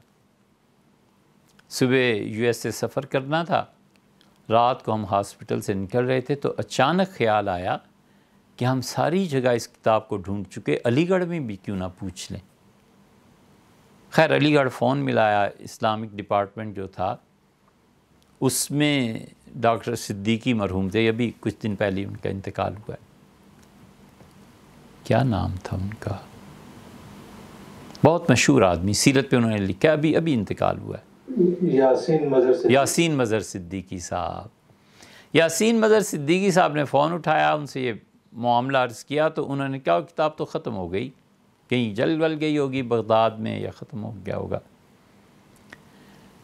پھر بند کرتے ہوئے جب وہاں سے بھی نہ ہو گئی تو انہوں نے ایک جملہ صرف کہا، کہنے لگے کہ سنا ہے کہ ہالینڈ میں کہیں پڑی ہوئی ہے۔ ہم نے اس جملے کو پلے باندھ لیا۔ امریکہ سے جب فارغ ہو رہے تھے تو گلزار صاحب سن رہے ہیں، ہم نے کہا یار ہالینڈ کا ویزا لینا ہے، چلے گئے، ویزا لگ گیا، ہالینڈ چلے گئے۔ ہالینڈ جب وہاں پہنچے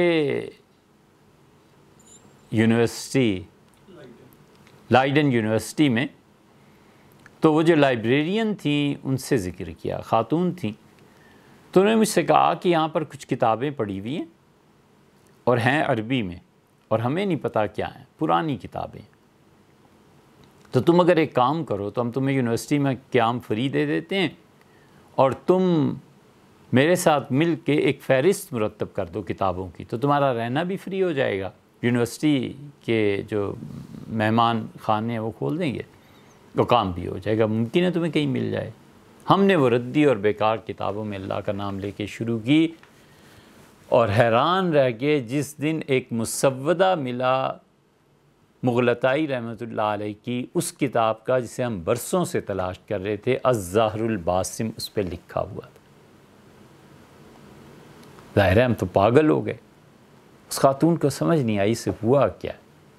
خیر اپنے آپ کو ضبط کیا کہ کہیں ایسے نہ ہو کہ کہیں انکار ہی ہو جائے. تو ہم نے ان سے عرض کیا کہ یہ کتاب ہے، اس کی مجھے تلاش تھی، اس کا کوئی مسئلہ ہی نہیں. خیر کتاب مل گئی. انہوں نے اس کی ایک فلم بنا کے ہمیں دے دی.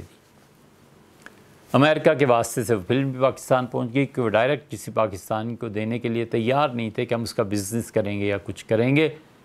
وہ کتاب تھی الزہر الباسم. یہ ہمارے سامنے ہے، یہ الزہر الباسم فی سیرت ابی القاسم صلی اللہ علیہ وسلم. ایک نسخہ اس کا دنیا میں رہ گیا تھا حضرت رسالت مآب صلی اللہ علیہ وسلم کی سیرت پہ. ہم کراچی اترے تو وہاں سے ایک دوست تھے، ان سے حضرت تھے جن کے پاس حاضر ہوئے تھے. ہم نے کہا حضرت یہ نسخہ ایک مل گیا. فرمایا تم نے کیا کیا اس کا؟ ہم نے کہا ہم نے اس کے 4 نسخے بنوا لیے تھے. ایک ترکی بھیج دیا تاکہ یہ کتاب کہیں ضائع نہ ہو جائے. ایک لے جا کر اسلامک یونیورسٹی میں ظفر صاحب ہوتے تھے ان کو دیا. ہم نے کہا اس سے فلم بنی ہوئی ہے، اس کو کروائیں. انہوں نے کہا یہ فلم تو پاکستان میں کہیں بھی مشین نہیں ہے جس پہ دیکھی جا سکے، اس کی تو بن ہی نہیں سکتی یہ کاپی. مایوسی ہوئی، لیکن یہ سمجھتے تھے کہ اللہ تعالیٰ چاہے گا تو اب یہ مشکل مرحلہ بھی ہو جائے گا. اللہ کو جب کام کرنا ہونا تو ان ربی لطیف لما یشاء، وہ بہت باریکی سے کام کر دیتا ہے.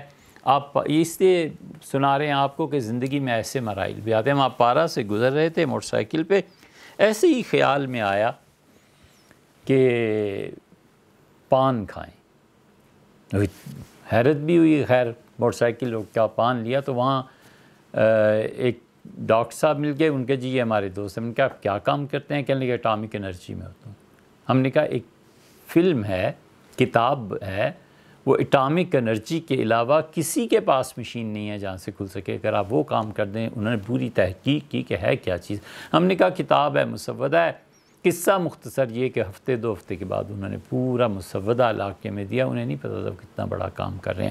ہم نے اس پہ ایک آدمی کو لگایا، ایک بچے کو لگایا. ہم نے کہا اس کتاب پر کام کرو. انہوں نے 3 یا 4 سال اس کتاب پر کام کیا الزہر الباسم میں، اور 2 جلدوں میں الزہر الباسم دنیا کو ملی حضور اقدس صلی اللہ علیہ وسلم کی سیرت پہ. یہ صرف ایک نسخہ رہ گیا تھا.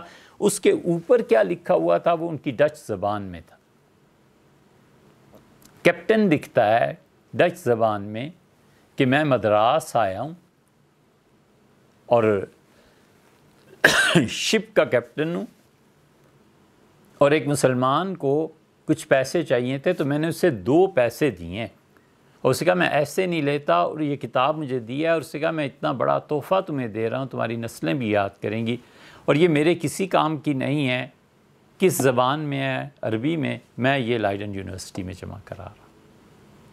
کون جانتا تھا کہ 1707 میں اس نے کوئی کتاب جمع کرائی، اور 2000 کے بعد کوئی شخص ہالینڈ جائے اور کتاب لائے.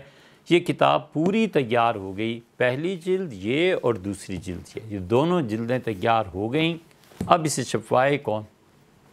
پھر ہم نے اس بچے سے رخصت اجازت چاہی، اور ہم نے کہا صاحب اس کتاب کو چھپوانے کے لیے اب آپ تلاش کریں، دنیا کی کوئی اور کمپنی کوئی اسے چھاپ دے. احسن احمد اس بچے کا نام ہے، اب بہاولپور میں ہوتے ہیں.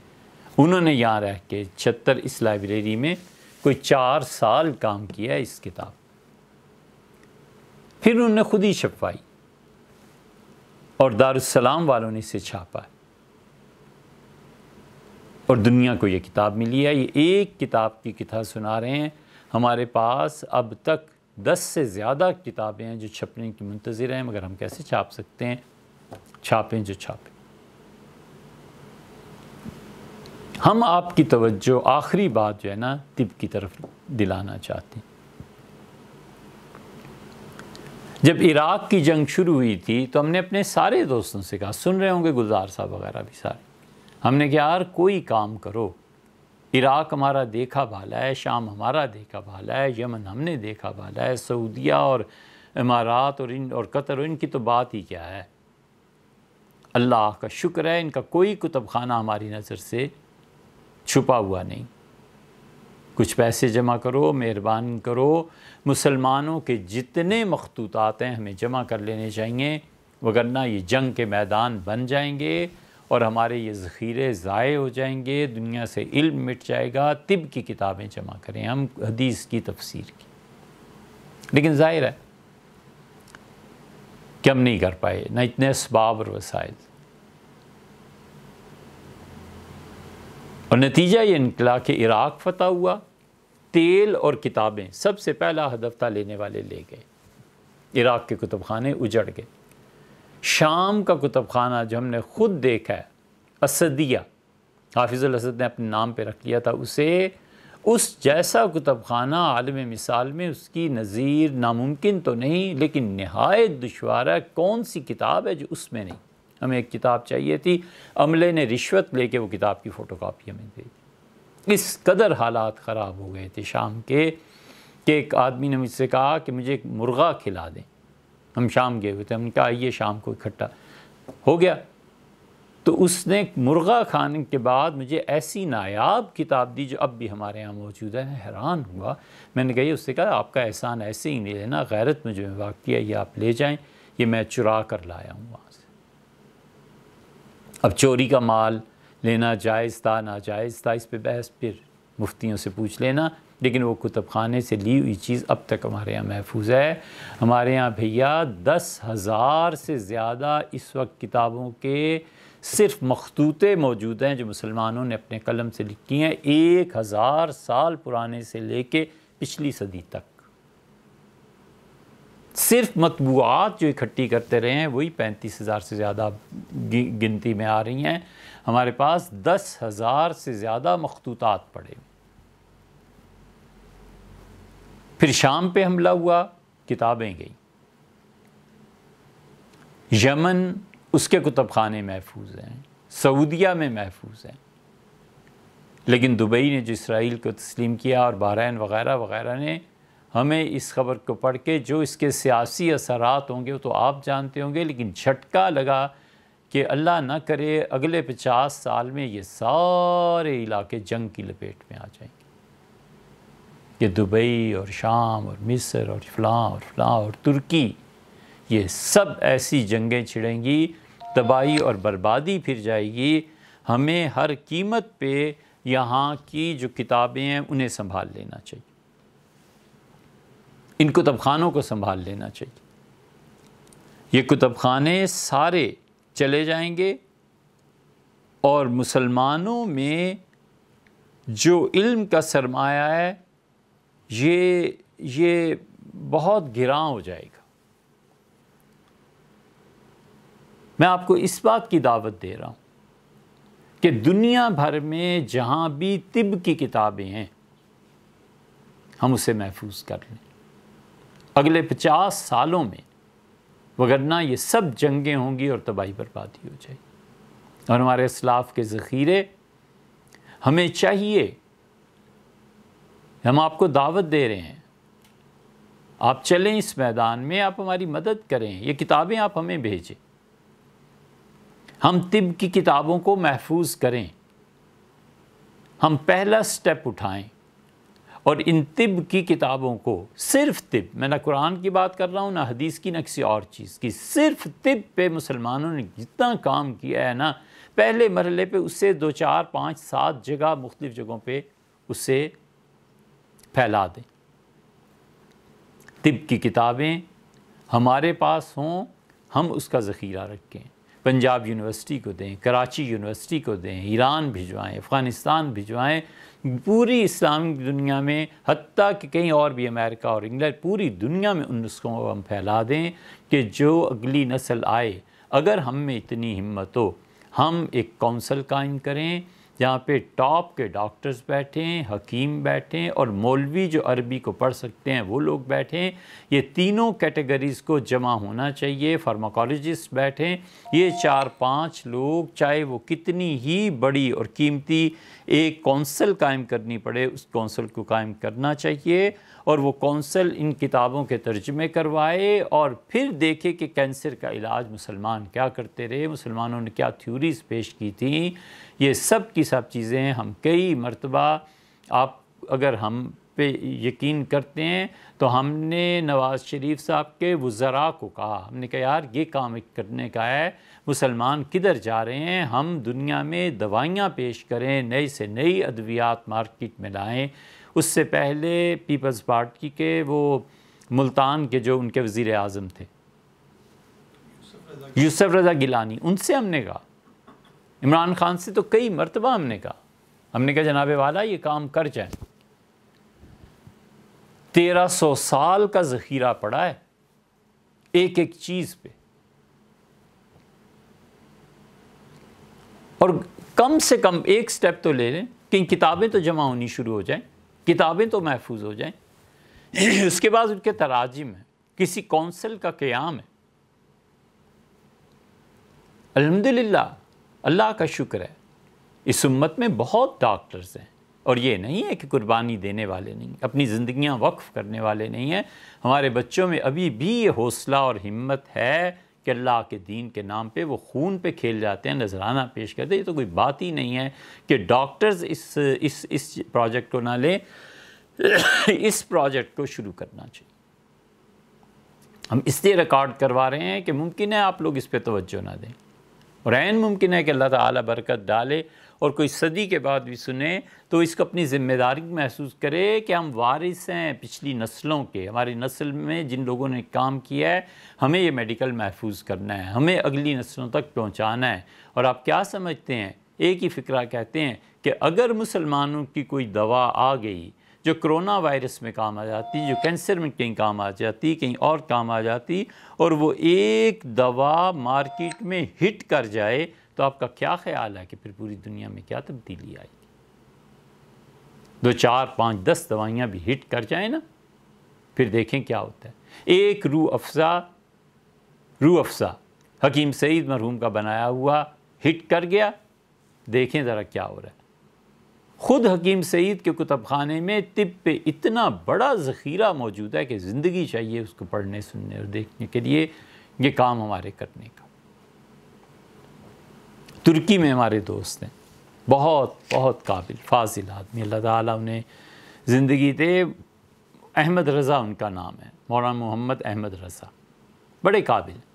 ہم نے ان سے درخواست کی کہ ترکی میں جو طب کے موضوع پہ کتابیں ہیں، ہمیں اس کی فوٹو کاپی چاہیے۔ ان کا بالکل ٹھیک ہے، وہ اس دن آئے تھے، تشریف لائے تھے۔ ترکوں میں 300-400 سالہ دور حکومت میں کوئی 87 شیخ الاسلام گزرے، اور انہیں عربی، فارسی اور ترکی کی اپنی زبان، اس میں تینوں زبانوں میں لکھا ہے۔ اور قاعدہ یہ تھا کہ جب شیخ الاسلام کا انتقال ہو جاتا تھا تو ان کی تمام تحقیقات، تمام چیزیں مسودے عثمانی حکومت لے کے اسے محفوظ کر دیتی تھی کہ ہماری آئندہ نسل اس پہ تحقیق کرنا چاہے تو کرے۔ اتاتürk کمال پاشا نے کوئی 1 صدی پہلے جو انقلاب آیا، اس سے کہا ان سب چیزوں کو ختم کر دو۔ اللہ کا احسان ہے کہ شیخ الاسلام جو 87 گزرے تھے، ان کی جتنی محنت تھی وہ محفوظ تھی، اسے لاک اپ کر دیا گیا۔ ہم ترکی میں کئی مرتبہ گئے، فتاوی انکرویہ کی تلاش تھی کہ یار فتاوی انکرویہ کہاں کیا، 600-700 صفحے کی کتاب ہے۔ اس مرتبہ جب یہ تشریف لائے تو میں نے کہا احمد صاحب فتاوی انکرویہ کو کہیں تلاش کریں، اس کے کچھ حوالے ہیں، نہیں مل رہے۔ انہوں نے کہا مجھے پتہ ہے، مختصر یہ کہ ان کا میں جاؤں گا ترکی، تمہیں اس کی کاپی بھیج دوں گا۔ حساب لگایا، ان کا 30,000 لگیں گے۔ ہم نے بھی چیک دیا، ہم کہ یہ لو 30,000، اسی وقت بینک سے منگوا کے پیسے دیے۔ اب وہ ترکی جائیں گے تو یہ کتاب ہمیں بھیج دیں گے، اس کی فوٹو کاپی ہم کرا لیں گے، دنیا کے مختلف حصوں میں پھیلائیں گے تاکہ پتہ چلے کہ اسلامی قانون جو تھا وہ 18ویں صدی تک کیا کیا ترقی کر چکا تھا اور مفتی کس چیز پر فتویٰ دینے لگے تھے۔ اسی آپ سے صرف ایک ہی بات کہتے ہیں، اس طب کو سنبھالیں، اور پہلے مرحلے پہ یہ کتابیں جہاں بھی ہیں دنیا میں، ہم سب مسلمان انہیں اکٹھا کرنے کی کوشش کریں۔ ہمیں آپ سے پیسہ نہیں چاہیے، جو اصل مال ہے آپ کا آپ رکھیے، اللہ تعالیٰ آپ کو برکت دے۔ آپ صرف 2 کام پیسے کے بارے میں کر دیں۔ ایک تو یہ کہ جو زکوٰۃ آپ دیتے ہیں نا، اس زکوٰۃ کو منظم کر لیں۔ رمضان میں آپ 1 کروڑ بھیج دیتے ہیں، ہم سب کو چاہیے کہ اپنی زندگی کچھ منظم کریں. 1 لاکھ فرض کر لیجئے ڈالر آپ نے زکوٰۃ میں دینے ہیں. آپ 1 لاکھ نہ دیجئے، آپ 8,000 ہر مہینے دے دیجئے. تھوڑا پیسہ اگر نظم و ضبط کے ساتھ کام کیا جائے تو کام بڑے بڑے ہو جاتے ہیں. ایک دم سے آپ بھیج دیں گے 5 لاکھ، اب وہ 5 لاکھ کدھر پورا، اور پھر 2 مہینے کچھ پتہ ہی نہیں کیا کریں. آپ زکوٰۃ بھیجیے، ہم نہیں کہتے اپنی اصل زکوٰۃ ہی، لیکن ہمیں پتہ ہو کہ آپ نے $50 زکوٰۃ کے. ہمارے ایک دوست ہیں، وہ اسے سنیں گے، انہوں نے پچھلے دنوں مجھ سے کہا کہ میں صرف 5,000 ہر مہینے آپ کو بھیجوں گا سویڈن سے. میں نے کہا بالکل ٹھیک ہے، یہ صحیح طریقہ ہے. اور انہوں نے کہا کہ 60,000 ہمارے سال میں پورے ہو جائیں. میں نے کہا بالکل ٹھیک ہے بھیا، آسرا تو ہے نا کہ 5,000 آئیں گے. آپ اس کتابوں پہ کام کریں. ہمیں $25,000 آپ کی زکوٰۃ سے ہر مہینے چاہیے. آپ 50 آدمیوں کو لے لیں، 500 پہ جمع کریں، اور سال بعد ہمارے سے بات کریں. ہم آپ کو بتائیں گے کہ طب کے کتنے نسخے، کتنی کتابیں ہم نے اس کی فوٹو کاپی کی ہے، ہم نے اسلامک دنیا میں، غیر اسلامک دنیا میں کہاں کہاں کتابیں پہنچائی ہیں، اپنی آئندہ نسل کے لیے اس طب کو کتنا محفوظ کیا ہے، تاکہ کل کوئی کونسل، کوئی چیز بھی بنے، ان کے پاس سارا مواد تو ایک جگہ ملے نا، کہ یہ ہے جو مسلمانوں نے اب تک میکسیمم کام آنکھ پہ کیا ہے، اسے پڑھو. کیا نئی چیز ہمیں ملتی ہے؟ نئی چیز ملتی نہ صحیح، لیکن آپ نے اپنے آباء و اجداد کی وراثت کو محفوظ رکھا ہے. آپ نے نکالا ہے اگلی نسل کو اس ڈپریشن سے کہ ہمارے آباء انہوں نے کیا کیا جی، یہ تو ایسے اور ایسے اور ایسے. جب وہ پڑھیں گے کہ آج سے اتنے 100 سال پہلے بھی مسلمانوں نے یہ تحقیق کی تھی اور ان کے ورثاء جاہل تھے، نہیں سنبھال سکے، تو پھر احساس ہوگا کہ پچھلے کوئی کام کر کے گئے ہیں، ہمیں اس کے نقش قدم پہ ان کے رہ کے اس کام کو آگے بڑھانا. ہم صرف اور صرف طب کی بات کر رہے ہیں. سرجری میں کیا چیزیں پیش آئیں، آلات کون سے ایجاد ہوئے، ابو سینا نے کیا لکھا، فارابی نے کیا لکھا، کندی نے کیا کیا، یہ سب کے سب حکمات ہیں، سب حکمت جانتے تھے. یہ حکمت جو ہے دارالعلوم دیوبند کے نصاب میں تھی.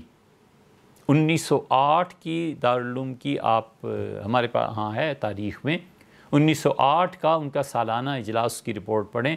اس میں انہوں نے لکھا ہے کہ ہم نے اپنے بچوں کو اتنی طب پڑھا دی ہے کہ فارماکولوجسٹ بن سکتے ہیں اور دوائیاں دیوبند میں تیار ہو سکتی ہیں. اب اس سے نیکسٹ ایئر ہم چاہتے ہیں کہ بچے سرجری کی طرف آئیں، لیکن ہمارے پاس سرجری کے آلات اور چیزیں نہیں ہیں. مسلمانوں سے درخواست کی جاتی ہے کہ تعاون کریں تاکہ ہمارے بچے طب میں آئندہ سے سرجری کو بھی پریکٹس کریں. 1908 کی بات ہے. 1909 کے اجلاس میں لکھا ہے کہ ہم نے فیصلہ کیا ہے کہ دیوبند کے نصاب میں انگلش کو شامل کیا جائے، انگلش پڑھی جائے، پڑھائی جائے، تاکہ ہمارے بچے اس زبان میں اسلام کی تبلیغ کر سکیں. 1909 اور 2009 اور اب 2020 آ گئی ہے، کتنا ہم نے کام کیا اور کتنا آگے چلے. اس لیے ہم صرف یہ کہتے ہیں کہ آپ $25,000 زکوٰۃ کے اس مد میں دیں، اپنی زکوٰۃ کو تقسیم کریں اور اسے 2 سال کام کریں. ہم آپ کو کام کر کے دکھاتے ہیں کہ یہ ہے کام، آپ کی اگلی نسلوں کے لیے رہنمائی ہے. جن بچوں نے عربی پڑھی ہے اور طب پڑھا ہے وہ اس کتاب کو سمجھ سکیں، وہ کام کر سکیں. کہنے کو تو اور بھی بہت کچھ ہے، لیکن بہت دیر ہو گئی، 1.5 گھنٹہ ہو گیا. معذرت خواہ آپ سے بہت طویل وقت آپ کا لیا. اللہ تعالیٰ آپ کو سلامت رکھے اور اس اپیل پہ کچھ کرنے کی توفیق دے. آپ چاہیں تو احمد رضا ترکی میں ہوتے ہیں، ہم آپ کو فون نمبر پڑھ دیتے ہیں، براہ راست اس سے رابطہ کریں. اس سے کہیں ترکی سے کتابیں اٹھاؤ، پاکستان بھجواؤ، امریکہ بھجواؤ، فوٹو کاپی بھجواؤ، CD بھجواؤ، کچھ کرو. اس کا پیسے ہم دینے کو تیار ہیں. ہمیں پیسے سے کیا غرض ہے، ہمیں تو کتاب سے غرض ہے کہ ہمارے پاس کتاب ہونی چاہیے. ہماری آئندہ نسلیں اس کو اور انشاءاللہ سنبھال لیں گی. احمد رضا صاحب کا موبائل نمبر ترکی کا جو ہے 90 تو ترکی کا کوڈ ہے 5539156902 5539156902. 905539156902 اور پاکستان میں ان کا نمبر ہے 0301508734. آپ کی زبان میں بھی پڑھیں 0301508734 0301508734. ٹھیک ہے جناب، یہ احمد رضا کا نمبر ہے، اس سے بات کر لیجئے فون پہ. انہیں کہیے ترکی سے تو آپ ترکی پیسے بھجوا دیں، ہمیں کیا. اسی طرح بہت بڑا کتب خانہ مصر میں اتنی کتابیں ہیں طب پہ، اتنی کتابیں ہیں جتنا آپ جھوٹ بول لیں. 10,000 آدمی مصر چلا جائے، 10,000 آدمی، اور صرف طب کے موضوع پر وہ کتابیں نکالنی شروع کر دیں بیٹھ کے، اور اسے ایڈٹ کرنا نہیں کر سکتے، زندگی بھر نہیں. 60 سال کی بھی اللہ انہیں اور عمر دے دے نہیں کر سکتے. ہم نے مصر میں وہ عمارتیں دیکھی ہیں جہاں پتہ چلا کہ پچھلے 700 سال کے ذخائر صرف یہاں پہ محفوظ ہیں.